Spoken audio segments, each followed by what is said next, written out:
क्या ईरान पर इजराइल हमला करने वाला है? ट्रंप से मंजूरी लेने जा रहे नेतन्याहू। इजरायली प्रधानमंत्री बेंजामिन नेतन्याहू इस महीने के अंत में 29 दिसंबर को अमेरिकी राष्ट्रपति डोनाल्ड ट्रंप से मिलने जा रहे हैं। वो ईरान के बैलिस्टिक मिसाइल कार्यक्रम के विस्तार और इस खतरे से निपटने के लिए हमले की जरूरत के बारे में ब्रीफिंग देने वाले हैं। शनिवार को एनबीसी न्यूज ने सूत्रों का हवाला देते हुए ये रिपोर्ट दी है, यानी इजराइल फिर से ईरान पर हमले की योजना बना रहा है। वो ईरान के बैलिस्टिक मिसाइल प्रोग्राम से घबरा गया है। ईरान का बैलिस्टिक मिसाइल प्रोग्राम अपने पुरानी रफ्तार पर लौट आया है। पिछले युद्ध में इजराइल को ईरान की बैलिस्टिक मिसाइलों से काफी नुकसान पहुंचा था।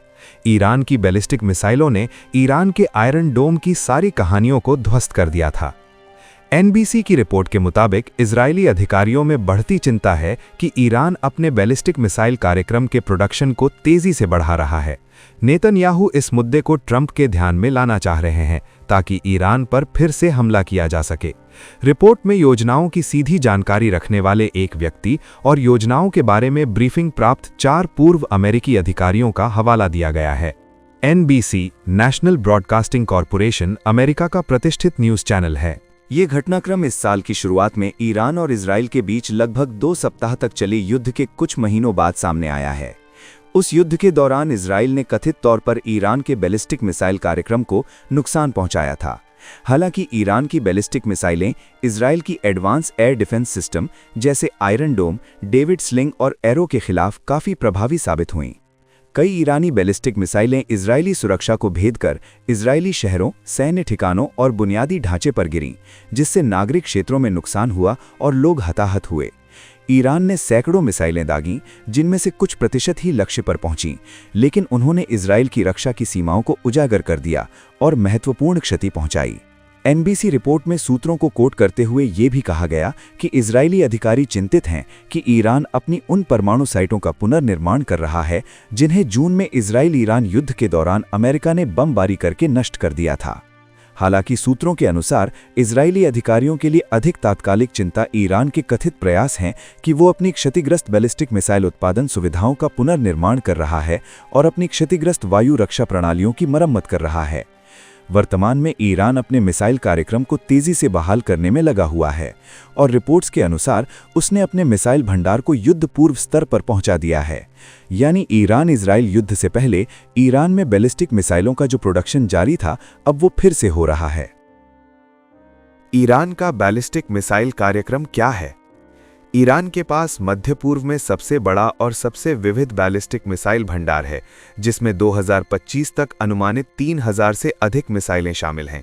ये कार्यक्रम मुख्य रूप से Islamic revolutionary guard corps IRGC aerospace force द्वारा संचालित होता है और इजराइल तथा अमेरिका जैसे क्षेत्रीय दुश्मनों के खिलाफ एक बड़े डिफेंस के रूप में काम करता है। इसमें शॉर्ट रेंज SRBM 300 से 1000 किलोमीटर और मीडियम रेंज बैलिस्टिक मिसाइलें MRBM 1000 से 3000 किलोमीटर शामिल हैं, जिनमें से कई परमाणु वॉरहेड ले जाने में सक्षम हैं।